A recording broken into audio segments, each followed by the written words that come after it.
السلام علیکم ویورز، آپ دیکھ رہے ہیں ایم کیو ٹی وی محاسبہ قادیانیت ٹی وی۔ اس چینل کے اوپر مستشرقین، مرزا قادیانی لعین اور دیگر جو گمراہ کن عقائد رکھنے والے جو لوگ ہیں جو فتنہ برپا کر رہے ہیں، تو ان کے بارے میں آپ کو وقتاً فوقتاً جو ہے آگاہی فراہم کرتا رہتا ہوں۔ اس سے پہلے بھی جاوید احمد غامدی جو اس کے بارے میں ویڈیو اس چینل کے اوپر اپلوڈ کر چکا ہوں، اور اس جاوید احمد غامدی کے جو گمراہ کن عقائد و نظریات ہیں وہ میں نے آپ کے سامنے رکھے ہیں آرگومنٹ کے ساتھ۔ تو آج پھر جاوید احمد غامدی جو ہے اس کے بارے میں آپ کو مزید بتانے لگا ہوں کہ کس طرح کا خطرناک آدمی ہے، اور کس طرح یہ فتنہ جو ہے اس نے بپا کیا ہوا ہے، اور کس طرح جو بنیادی عقائد ہیں اسلام کے ان سے لوگوں کو منحرف کرنے کی یہ بھرپور کوشش جو ہے اس میں سرگرداں نظر آتا ہے۔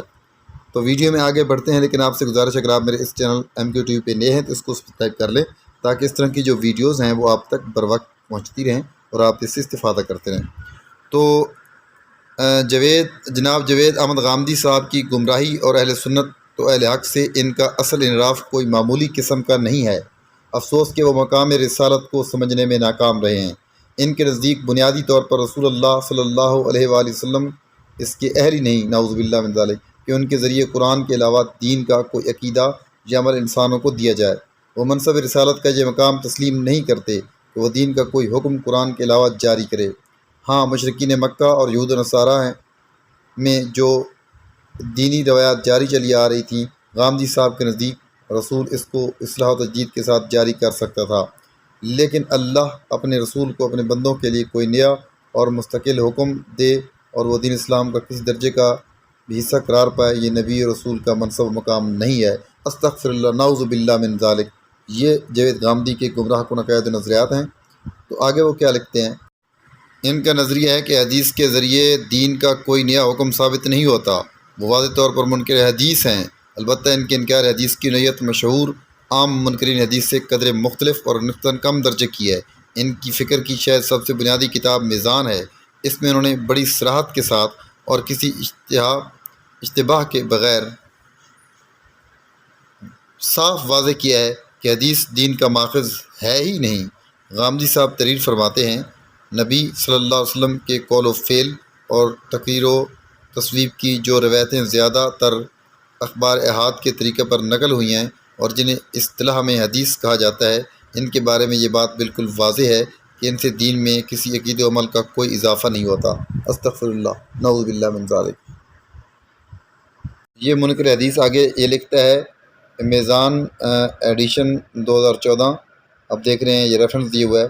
اس مضمون کی تمہید میں ہم نے پوری صراحت کے ساتھ بیان کر دیا ہے کہ یہ چیز حدیث کے دائرے ہی میں نہیں آتی کہ وہ دین میں کسی نے حکم کا ماخذ بن سکے۔ استغفر اللہ معاذ اللہ۔ کیا اب بھی کوئی اشتباہ باقی رہ جاتا ہے؟ ہاں، یہاں ایک چیز غور کرنے کے لائق ضرور ہے۔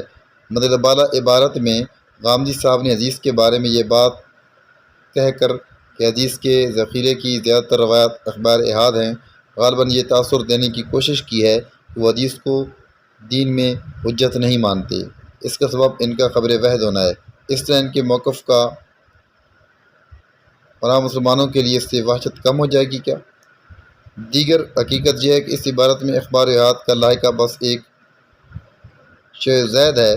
غامدی صاحب کے یہاں متواتر حدیث سے بھی دین کا کوئی نیا عقیدہ یا عمل ثابت نہیں ہوتا۔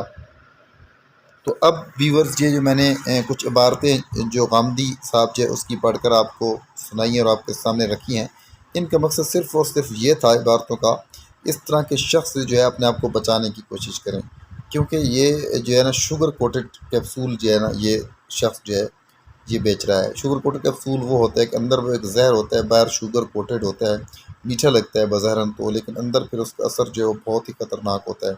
تو لہٰذا یہ خطرناک فتنہ ہے، اس سے بچیں اور دوسروں کو بھی بچائیں۔ تو اسی کے ساتھ جو میں اجازت چاہتا ہوں، اللہ حافظ۔